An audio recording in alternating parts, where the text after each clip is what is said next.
Hi అండి. Welcome back to our channel Sanas కుకాలజీ. ఈరోజు మన రెసిపీ వచ్చేసి ఎంతో హెల్తీగా, సింపుల్‌గా, టేస్టీగా చేసుకునే జొన్న పిండి రొట్టెలు. రెగ్యులర్‌గా చేసుకునే మన జొన్న పిండి రొట్టెల్లా కాకుండా ఈ విధంగా ఈ స్టైల్‌లో ఒకసారి జొన్న పిండి రొట్టెల్ని ట్రై చేసి చూడండి. ఇవి చాలా చాలా టేస్టీగా ఉంటాయండి. అలాగే చాలా సింపుల్ అండ్ ఈజీ రెసిపీ కూడా. ఇవి చాలా సేపటి వరకు కూడా చాలా సాఫ్ట్‌గా ఉంటాయి. మార్నింగ్ టైమ్స్ మీ దగ్గర ఎక్కువ టైం లేనప్పుడు ఈ విధంగా జొన్న పిండి రొట్టెల్ని ట్రై చేసి చూడండి. పదండి ఇప్పుడు ఈ జొన్న పిండి రొట్టెల్ని ఎలా ప్రిపేర్ చేయాలో చూసేద్దాం. ముందుగా మిక్సింగ్ బౌల్‌లోకి ఒక 2 కప్పుల జొన్న పిండిని తీసుకోవాలి.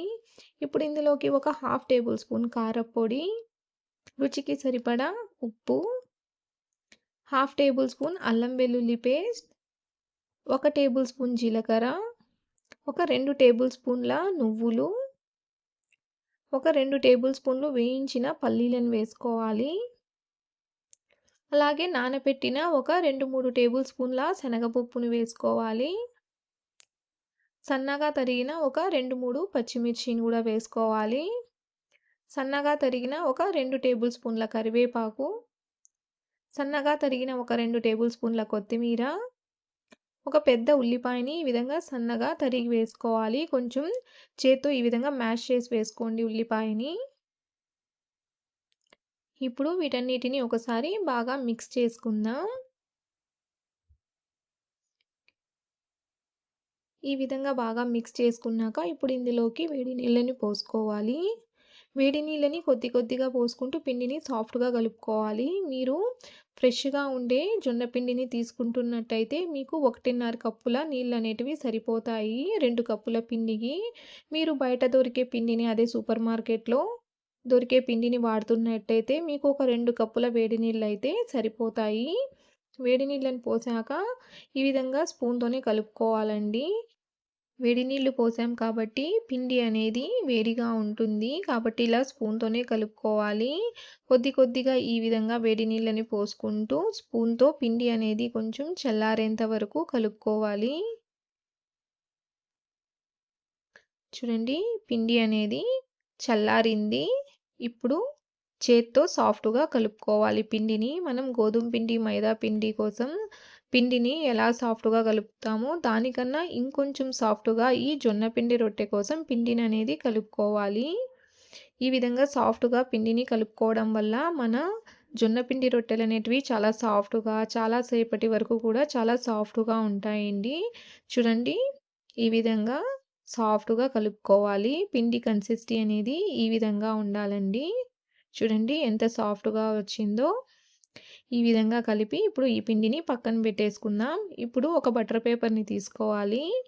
ఇప్పుడు బాల్ సైజ్ అంతా పిండి ముద్దను తీసుకొని, ఇప్పుడు ఈ పిండిని బటర్ పేపర్ మీద పెట్టుకొని రౌండ్‌గా రొట్టెలాగా ఒత్తుకోవాలి. పిండి అనేది చేతికి అంటుకోకుండా కొద్దిగా నూనెని అప్లై చేసుకొని చేతికి ఈ విధంగా రౌండ్‌గా ఒత్తుకోవాలి. మరీ మందంగా, మరీ పలుచగా ఒత్తుకోకూడదండి. సెమీ థిక్‌గా ఈ విధంగా రౌండ్‌గా మన రొట్టెని ఒత్తుకోవాలి. ఈ రొట్టె అనేది అస్సలు పేపర్‌కి అంటుకోదండి. చాలా క్లీన్‌గా, నీట్‌గా వచ్చేస్తుంది.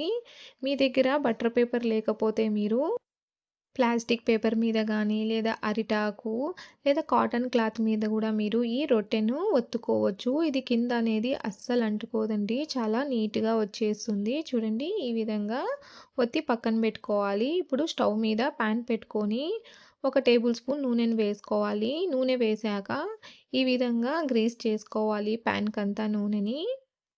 ఈ విధంగా గ్రీస్ చేసుకున్నాక ఇప్పుడు మనం ఒత్తి పెట్టుకున్న రొట్టెను వేసుకొని సైడ్స్ నుంచి 1 లేదా 2 టేబుల్ స్పూన్ల నూనెను వేసుకొని మూత పెట్టేసి లో ఫ్లేమ్‌లో ఒక 3 నిమిషాలు కుక్ చేసుకోవాలి. దీన్ని లో ఫ్లేమ్‌లోనే కుక్ చేసుకోవాలి. 3 నిమిషాల తర్వాత ఇప్పుడు పైనుంచి ఇంకొద్దిగా ఆయిల్‌ని ఈ విధంగా అప్లై చేసుకోవాలి.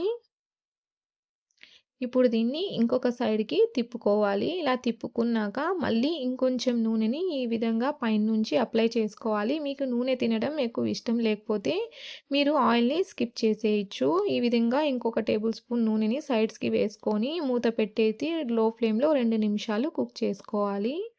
2 నిమిషాల తర్వాత చూడండి ఇది ఇంకొక సైడ్ కూడా చక్కగా కుక్ అయింది. ఇప్పుడు దీన్ని తీసేసుకుందాం. ఇదే విధంగా మిగతా మన జొన్న పిండి రొట్టెల్ని కూడా మనం చేసుకుందాం. ఈ రొట్టెల్ని మనం లో టు మీడియం ఫ్లేమ్‌లోనే కుక్ చేసుకోవాలండి. హై ఫ్లేమ్‌లో అస్సలు కుక్ చేయకూడదు. చూడండి ఈ రొట్టె కూడా చక్కగా కుక్ అయింది. ఇలాగే మిగతా జొన్న పిండి రొట్టెల్ని కూడా మనం చేసేసుకుందాం. చూడండి మన జొన్న పిండి రొట్టెలనేటివి ఎంత పర్ఫెక్ట్‌గా వచ్చాయో. ఇవి చాలా టేస్టీగా ఉంటాయండి. అలాగే చాలా సాఫ్ట్‌గా కూడా వస్తాయి. చూడండి ఎంత సాఫ్ట్‌గా వచ్చాయో. చాలా సేపటి వరకు కూడా ఇవి చాలా సాఫ్ట్‌గా ఉంటాయండి. చాలా సింపుల్ అండ్ ఈజీ రెసిపీ కూడా. మీరు సెపరేట్‌గా ఏ కర్రీని కూడా వండాల్సిన అవసరం లేదండి. ఇలాగే కూడా వీటిని తినేసేయొచ్చు. అంత టేస్టీగా ఉంటాయి. పెరుగుతో కూడా మీరు ఈ రొట్టెల్ని సర్వ్ చేసుకోవచ్చు. పిల్లల లంచ్ బాక్స్‌లోకైతే ఇవి చాలా బావుంటాయండి. మార్నింగ్ టైం అస్సలు టైం లేనప్పుడు ఈ విధంగా ఈ జొన్న పిండి రొట్టెల్ని ఒకసారి ట్రై చేసి చూడండి. మీకు ఈ రెసిపీ ఎలా అనిపించిందో నాకు తప్పకుండా కామెంట్‌లో తెలియచేయండి. అలాగే ఈ వీడియో నచ్చినట్లయితే లైక్ చేయండి, షేర్ చేయండి. అలాగే నా ఛానల్‌ని సబ్స్క్రైబ్ చేసుకోండి. Thanks for watching.